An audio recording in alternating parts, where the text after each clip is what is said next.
Sunday morning, the day after the Bedford 20, and I'm out for a 3-mile recovery run. Legs don't feel too bad now that I've started. I'm at a nice easy pace. They were really tight to start off with, but straight after this I have a sports massage. Yay!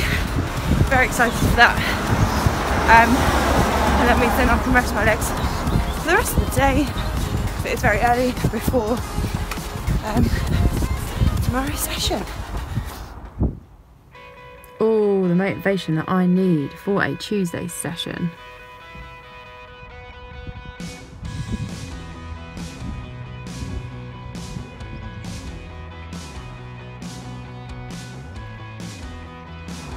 $16 by 400's done, and I must admit 400 metre repeats, or 0.25 of a mile, is probably one of my favourite sessions. And the weather wasn't very great before I started. I'm in a bit of a mood this morning, nothing to do with running at all, just there's a lot going on at the minute, a lot to keep up with in terms of work and the training and just trying to keep on top of social life. And this morning I just woke up and I wasn't feeling the best, but I've done the session now and I'm buzzing, absolutely buzzing with how that went, especially how, after Sunday, legs felt heavy towards the end, but like I felt strong and my lungs felt good, so fitness is there. So yeah, really good session, really happy with how that went, and it's now 10 o'clock and all I've had so far today is an apple and a banana for the session, so I am starving. I'm going to go home and get myself some brunch. Yes. And today, after such a good session yesterday, I thought I would be alright. 50 minutes easy. We've just done 25 minutes out one way, and I'm just going to do 25 minutes back, because I can't even be bothered to try and map out a route now. That's how lazy I am, that's how tired I've been. I'm lucky that it's not raining. I was going to do my run this morning, but the weather was shocking, so I decided to hold out, see if I can risk it, and I'm good. No rain here.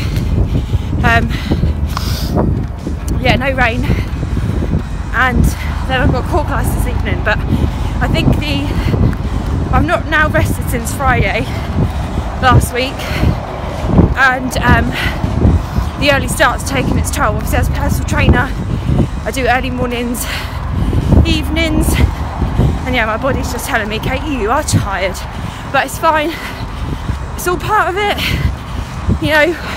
keep remembering what's my purpose, what's my goal. The marathon's my goal, so I feel a bit more energetic now. That's it, remember what your reason is. Why are you doing this marathon? So I'm gonna carry on. I've got about another 2 and a bit miles to go, I think, before I get back to my starting point, and we will be done.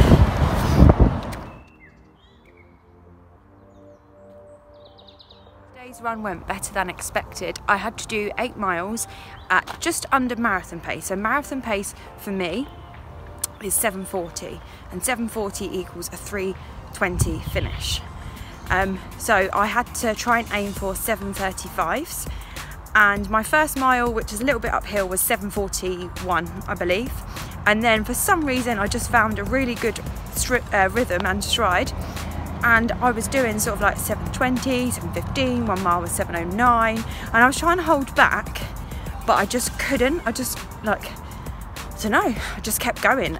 It wasn't like, I wouldn't say that it was really easy. It was steady, we'd call it a steady run.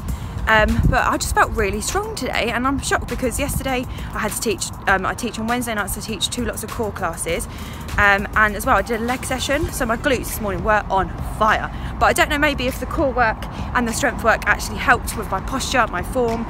But yeah, at the moment I'm just feeling really strong when I'm running, which is just fantastic. So I'm really pleased with that, because I was worried yesterday, because yesterday's run everything was just really tired. So that's obviously, recovery runs, they do their purpose and they work. So yeah, I felt really good today. And then now I've got 2 rest days before Sunday's long run, so I'm really excited to make sure that my legs just recover and get fresh, because at the moment I've got a bit of a niggle in my left calf, and I'm making sure I'm just keeping an eye on it, just foam rolling, stretching as much as I can. So yeah, really pleased with that run. And yeah, I'm gonna go home now and stretch out. It's Friday, which is also Good Friday, and yesterday I received my race number for the London Marathon. How exciting. Here it is. So the big number, it focuses 29538. So I've got the registration form and final instructions, so I've got to print off the form, take that with me with some ID on to the expo, and the final instructions. Normally it comes through in a booklet, but this year they've sent us a PDF, which I have already printed and started to read through, which is really good because it's got everything in there in terms of the start, well, everything about the expo, who's going to be there, what times the expo is open from. It's Wednesday to Saturday. You've got to be there before 5 PM on the Saturday. I'm going down on the Thursday, sort of afternoon time, I think. And then, yeah, everything in terms of like the start. So the number corresponds to what start you're going to be. I'm going to be in the green start. And then just how to get there. So they've got times on trains, the DLR, where to go, and just everything that you would ever need to know. So I would really recommend reading that. Although I have done the London Marathon twice, I have already started reading through the booklet. So yeah, really exciting. But as I said before, 2 rest days now until Sunday, and I'm doing 16 miles this weekend. Just taking it easy as we begin to taper. So I've got a good couple of days planned. Today I am going out for lunch with my dad, and I'm seeing all of my friends, all of my girl mates from school this evening, so it'll be really lovely to catch up as I've been sort of really full on with marathon training and work at the minute. So yeah, that would be really nice to do something a bit different. And also I'm off to film a video with Rudy Chaplin from the treatment lab. I'm going to be talking about trainers and how to know when they're worn out and when to get a new pair, so look out for that video very soon. So I'll leave it all here, and I'll see you tomorrow on another rest day. If not, I'll see you Sunday. Saturday, and unfortunately not a lot to report. So the last few days have been quite nice, as I have been sort of really relaxed and chilled. I've been catching up with friends, with my family. I've been out for a couple of lunches. I met the girls last night. And then I've just been doing some work whilst at home as well. So it's been really nice. I'm itching to get out for my long run tomorrow now, but I'm feeling like I am in taper week, where you're trying to take on carbs and you're trying to take on food ready for the run, but not overdoing it. And just because I've not run in a couple of days, I'm starting to feel like a bit lethargic and tired and lazy. So really looking forward to getting out tomorrow. And I have been busy today. I have been making some Rice Krispie cakes and some Rocky Road, and these are like sort of like the leftover bits which I've left for James. Nice. And the reason why I've made those is tomorrow is the end of Lent. Or there is a debate about whether it ends, I think, on like Thursday or Easter Sunday, but I've always done Lent ending on Easter Sunday. I'm not religious, but it's always like been a bit of a challenge. My best friend and her family normally do it, and you just sort of give up a couple of things which you like, and you just set yourself a little bit of a challenge. And it works quite well with marathon training. But despite giving up sort of like chocolate, peanut butter, people say why peanut butter, but I want as well. I didn't even realise, but today I've got this on. Yeah, peanut butter, just because I absolutely love it.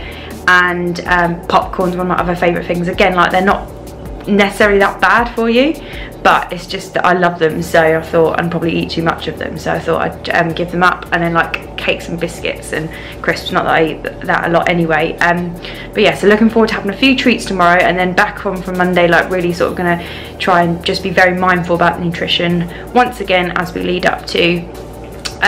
Another thing is, like, I don't know if people are too into this sort of thing, but I sort of know when I'm at my racing weight.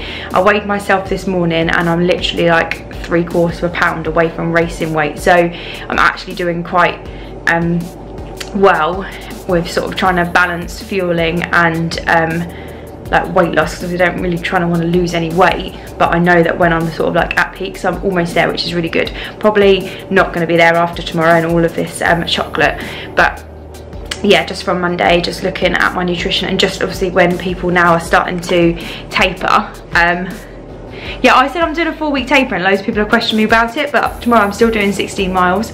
I'm just not going to be doing my 20-mile run tomorrow. So yeah, 16 miles tomorrow, and then and I felt like I'm feeling good at the minute. And a lot of people out there are like, I can see like on Instagram and social media, people are like, I'm really like, oh, I'm really getting to the stage where I'm just like not not enjoying it, and I think I've already had that. Just hope that I don't peak too soon now.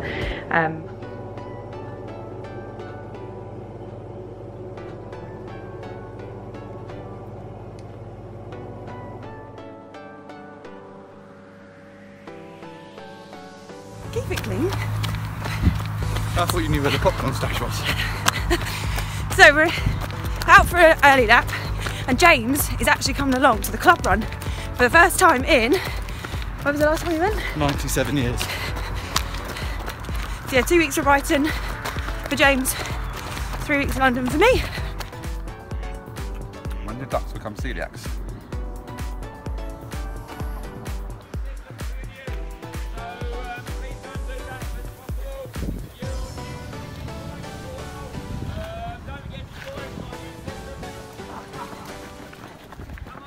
He's moving back on purpose.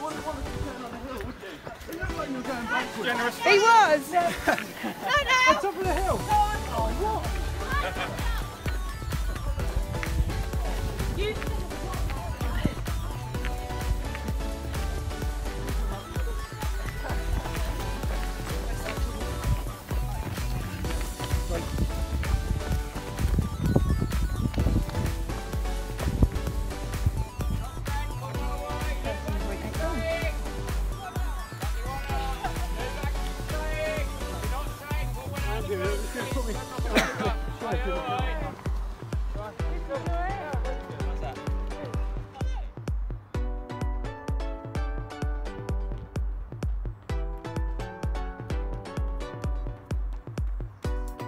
So we have our Easter treats ready for later.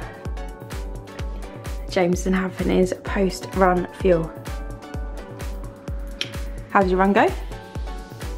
Yeah, a bit left foot, right foot, followed by some right foot, left foot for 18 miles. Good. Well done, babe. So just got back from 17.4 mile run, and I'm going to do some stretches. Now, today's run was quite hilly, so it has had an impact on my hips. So one of the good ones, a hip flexor stretch. So start with knees together, kneeling, and you bring your leg out into sort of a high lunge, making sure that your knee is over your ankle, and then you lean into it. So you can just start off by resting your hands on your thighs, just making sure that the knee is a bit further back than the hip, so you'll feel it all the way down here, and sometimes you'll feel a stretch here. And to take it even further, you can then put your hands onto the floor, and then if you can get that far, you can go onto your forearms, take it a bit further, but not as flexible. So just hold this for as long as you want, really, 30 seconds to a minute. That's good. Once you've done, you can bring yourself back, lean the body weight backwards, and then you get a nice hamstring stretch through there as well. And then you just simply change over on the side. Right, so this is called a downward dog. Please don't watch my form. This is a yoga pose. And this is really good for the backs of the legs. You can bring yourself all the way up, and then try and drive your heels down into the mat. Pedal out as well, which is really good.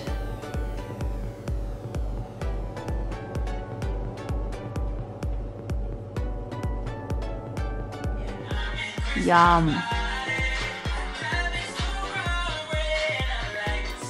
Taste test. That's it.